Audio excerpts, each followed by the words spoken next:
बिल्लाहि मिनश्शैतानिर्रजीम बिस्मिल्लाहिर्रहमानिर्रहीम।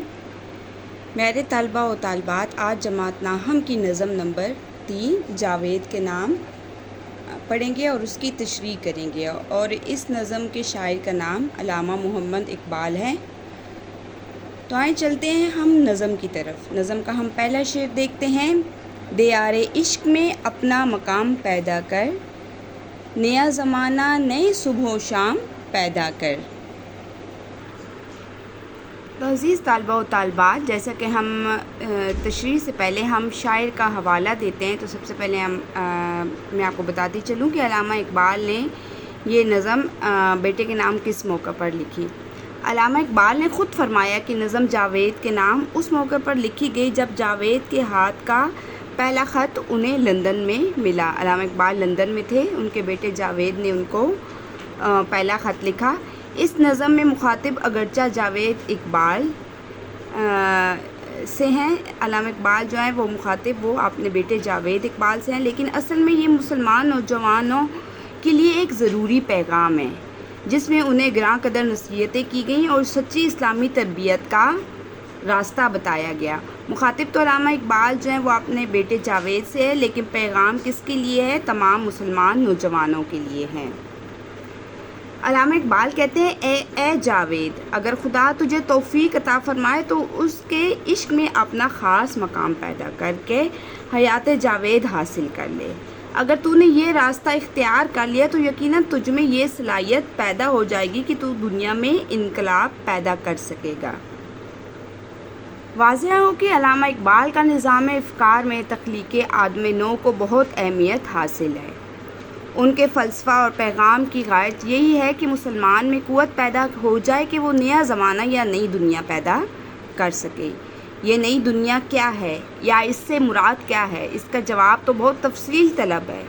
मैं अजमलन इस कदर कह सकता हूँ कि इकबाल का मतलब इससे ये है कि जिस तरह सरकार दो आलम हज़रत मोहम्मद सल्लल्लाहु अलैहि वसल्लम ने नई दुनिया पैदा कर दी, दुनिया में बड़ा इनकलाब बर्पा कर दिया, इसी तरह हुज़ूर सल्लल्लाहु अलैहि वसल्लम के ग़ुलाम भी हुज़ूर सल्लल्लाहु अलैहि वसल्लम के नक्शे कदम पर चलकर दुनिया में इनकलाब बर्पा करें। और वो इनकलाब इसके सिवा और क्या है कि मुसलमान इसी दुनिया को जो इस वक्त तारीकी में गर्क है, कुरान हकीम की तालीमात से रोशनास करवाएं। यानी कि जो मुसलमान ख्वाब गफलत में डूबे हुए हैं उनको कुरान हकीम की तालीमात से रोशनास करवाएं और हुज़ूर सल्लल्लाहु अलैहि वसल्लम के नक्शे कदम पर चलकर दुनिया में इनकलाब बर्पा करें।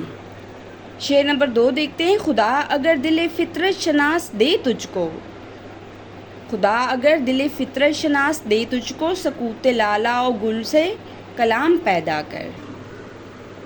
ये नज़म अल्लामा इकबाल ने उसके जवाब में लिखी जो उनके बेटे ने बाप के नाम ख़त तहरीर किया था।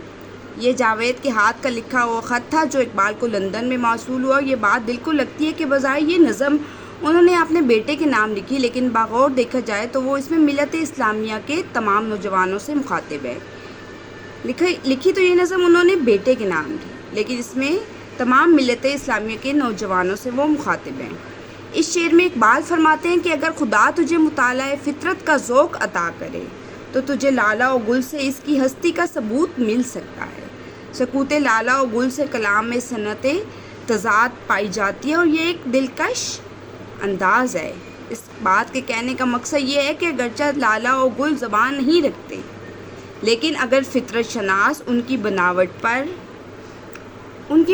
पर गौर करें तो वो ज़ुबान हाल से खालके कायनात के वजूद पर गवाही देंगे।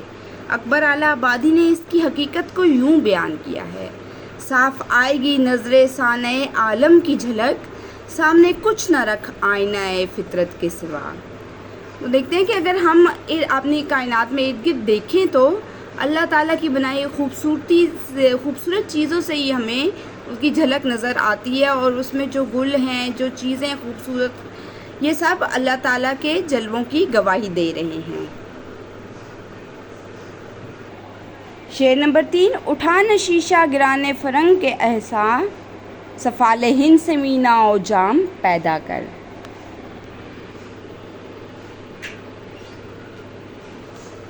अल्लामा इकबाल जब दूसरी गोल मेज़ कॉन्फ्रेंस में शिरकत की गर्ज से लंदन गए तो आपके फ़र्जंद जावेद इकबाल ने, जो इस वक्त 6 साल के थे, لاہور سے آپ کو پہلا خط لکھا۔ جب وہ 6 سال کے تھے جاوید اقبال، تو انہوں نے اپنے باپ کو، علامہ اقبال کو پہلا خط لکھا 6 سال کی عمر میں، جب علامہ اقبال دوسری گولڈ میز کانفرنس کے لیے لندن گئے ہوئے تھے، اور انہوں نے فرمائش کی کہ میرے لیے گراموفون لے کر آئیں۔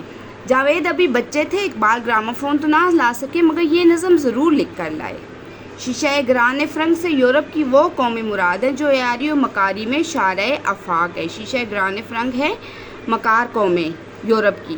شیشہ گر کے لغوی معنی ہے کانچ کے برتن بنانے والا۔ اقبال نے اس لفظ کو اقوام مغرب کے لیے استعمال کیا ہے، اور اس کی وجہ یہ ہے کہ ان قوموں کے اصول زندگی پائیدار نہیں ہیں، نیز ان کے معاہدے کانچ کے برتنوں کی طرح کمزور اور ناقابل اعتماد ہیں۔